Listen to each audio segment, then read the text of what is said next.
Assalamualaikum warahmatullahi wabarakatuh. Salam sejahtera bagi kita semua. Perkenalkan, saya Yusuf Ramadoni, mahasiswa Teknik Geodesi Universitas Diponegoro.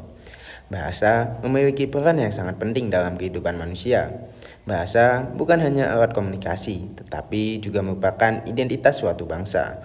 Bagi bangsa Indonesia, bahasa Indonesia memiliki kedudukan yang sangat istimewa. Bahasa Indonesia telah menjadi pemersatu masyarakat yang memiliki ratusan suku, budaya, dan bahasa daerah yang berbeda. Kita tentu masih mengingat bahwa dalam Sumpah Pemuda pada tahun 1928, para pemuda Indonesia berikrar menjunjung bahasa persatuan, yaitu bahasa Indonesia. Artinya, sejak awal perjuangan bangsa, bahasa Indonesia telah menjadi simbol persatuan dan identitas nasional. Namun, perkembangan teknologi, globalisasi, dan kemajuan media sosial telah membawa pengaruh besar terhadap pola komunikasi masyarakat. Pada kesempatan kali ini, saya akan menyampaikan pandangan mengenai sebuah fenomena yang semakin sering kita temui dalam kehidupan sehari-hari, khususnya di kalangan generasi muda dan mahasiswa, yaitu penggunaan bahasa Inggris yang semakin mendominasi komunikasi masyarakat Indonesia. Judul yang akan saya berikan adalah Bahasa Indonesia di Tengah Tren Bahasa Inggris. Apakah kita mulai kehilangan jati diri bahasa? Topik ini saya pilih karena saat ini penggunaan bahasa Inggris tidak hanya ditemukan dalam dunia pendidikan atau pekerjaan, tetapi juga telah menjadi bagian dari percakapan sehari-hari.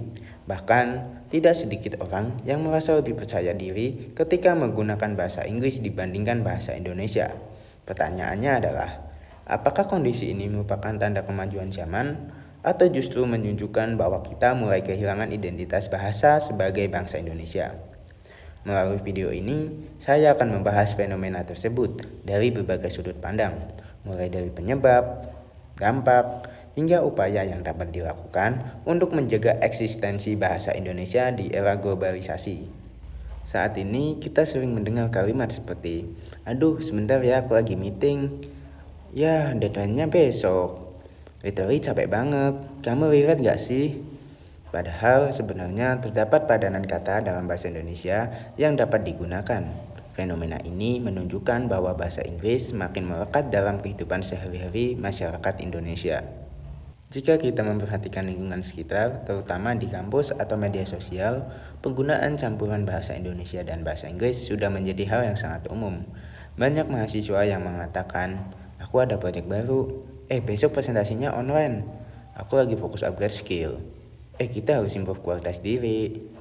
Fenomena ini dikenal sebagai campur kode, yaitu penggunaan dua bahasa atau lebih dalam satu percakapan.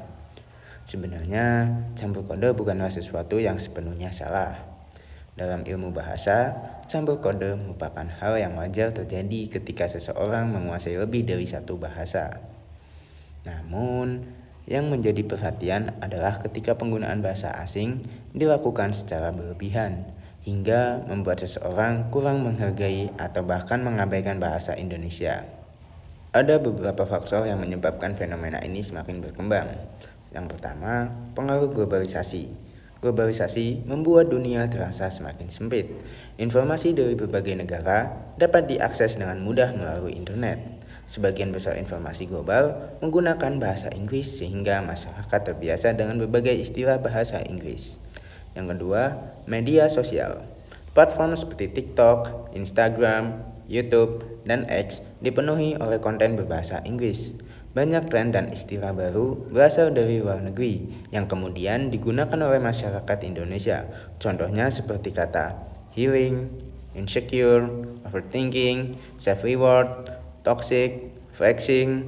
Bahkan beberapa orang lebih mengenal istilah tersebut dibandingkan padanan bahasa Indonesianya. Yang ketiga, dunia pendidikan dan pekerjaan. Banyak referensi ilmiah, jurnal internasional, dan sumber pembelajaran menggunakan bahasa Inggris. Di dunia kerja, kemampuan bahasa Inggris juga sering menjadi syarat penting. Akibatnya, masyarakat semakin sering menggunakan bahasa Inggris dalam kehidupan sehari-hari. Yang keempat, faktor prestis. Tidak dapat dipungkiri bahwa sebagian orang menganggap penggunaan bahasa Inggris terlihat lebih modern, keren, dan berkelas. Karena alasan inilah terkadang seseorang menggunakan bahasa Inggris bukan karena kebutuhan, tetapi untuk meningkatkan citra diri. Kita perlu memahami bahwa bahasa Inggris juga memberikan banyak manfaat. Pertama, bahasa Inggris membuka akses terhadap ilmu pengetahuan global. Sebagian besar jurnal internasional, buku ilmiah, dan teknologi terbaru menggunakan bahasa Inggris. Kemudian, bahasa Inggris dapat meningkatkan daya saing seseorang dalam dunia pendidikan dan pekerjaan. Ketiga, bahasa Inggris membantu masyarakat Indonesia berkomunikasi dengan dunia internasional. Oleh karena itu, mempelajari bahasa Inggris merupakan hal yang penting dan perlu didukung. Masalahnya bukan pada penggunaan bahasa Inggris itu sendiri, melainkan ketika penggunaannya menyebabkan bahasa Indonesia semakin terpinggirkan. Menurut saya, saat ini kita belum kehilangan jati diri bahasa Indonesia. Namun, terdapat tanda-tanda yang perlu diwaspadai. Bahasa Indonesia masih digunakan dalam pendidikan, pemerintahan, media massa, dan kehidupan sehari-hari. Namun, jika masyarakat mulai merasa lebih bangga menggunakan bahasa asing dibandingkan bahasa Indonesia, maka kondisi tersebut dapat menjadi ancaman bagi keberlangsungan identitas bahasa nasional. Kita perlu memahami bahwa menguasai bahasa Inggris tidak berarti harus meninggalkan bahasa Indonesia. Keduanya dapat berjalan berdampingan. Bahasa Inggris digunakan sebagai sarana komunikasi global, sedangkan bahasa Indonesia tetap menjadi identitas dan alat pemersatu bangsa. Di balik berbagai manfaat tersebut, terdapat beberapa dampak negatif yang perlu diperhatikan. Yang pertama, menurunnya kebanggaan terhadap bahasa Indonesia. Sebagian orang mulai menganggap bahasa Indonesia kurang menarik dibandingkan bahasa Inggris. Padahal bahasa Indonesia memiliki kekayaan kosakata dan sejarah yang sangat panjang. Yang kedua, munculnya kesalahan berbahasa.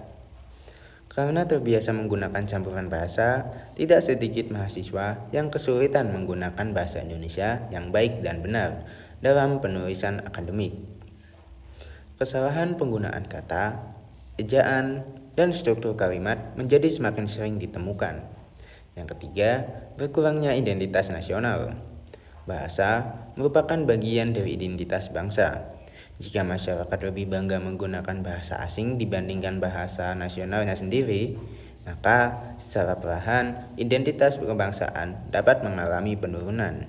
Yang keempat, kesenjangan komunikasi. Tidak semua masyarakat memahami bahasa Inggris.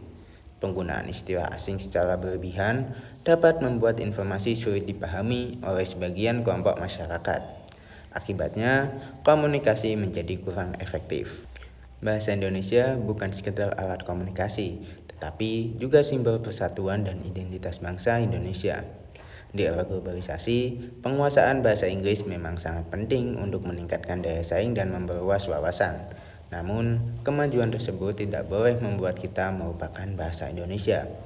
Kita dapat menjadi generasi yang menguasai bahasa internasional tanpa kehilangan kebanggaan terhadap bahasa nasional. Karena itu, mari kita gunakan bahasa Indonesia dengan baik dan benar, menjaga kelestariannya, serta menjadikannya tuan rumah di negeri sendiri. Ada beberapa langkah yang dapat dilakukan untuk menjaga eksistensi bahasa Indonesia. Yang pertama, meningkatkan kesadaran bahwa bahasa Indonesia merupakan identitas bangsa yang harus dibanggakan. Kedua, menggunakan bahasa Indonesia yang baik dan benar dalam situasi formal, seperti kegiatan akademik, presentasi, laporan, dan komunikasi resmi. Ketiga, tetap mempelajari bahasa Inggris tanpa mengabaikan bahasa Indonesia. Kita tidak perlu memilih salah satu, karena keduanya sama-sama penting. Keempat, memproduksi lebih banyak konten digital berkualitas menggunakan bahasa Indonesia. Generasi muda dapat berperan aktif melalui media sosial untuk menunjukkan bahwa bahasa Indonesia juga mampu menjadi bahasa yang modern dan menarik. Yang kelima, membiasakan diri menggunakan padanan kata bahasa Indonesia ketika memungkinkan. Misalnya, deadline diubah menjadi tenggat waktu, meeting diubah menjadi rapat, download diubah menjadi unduh, upload diubah menjadi unggah, dan feedback dapat diubah menjadi umpan balik. Dengan cara ini, kosakata bahasa Indonesia akan tetap hidup dan berkembang. Jangan sampai suatu saat kita fasih berbicara kepada dunia, tetapi lupa terhadap bahasa yang telah mempersatukan bangsa Indonesia sejak dahulu. Sekian yang dapat saya sampaikan. Terima kasih atas perhatiannya. Wassalamualaikum warahmatullahi wabarakatuh.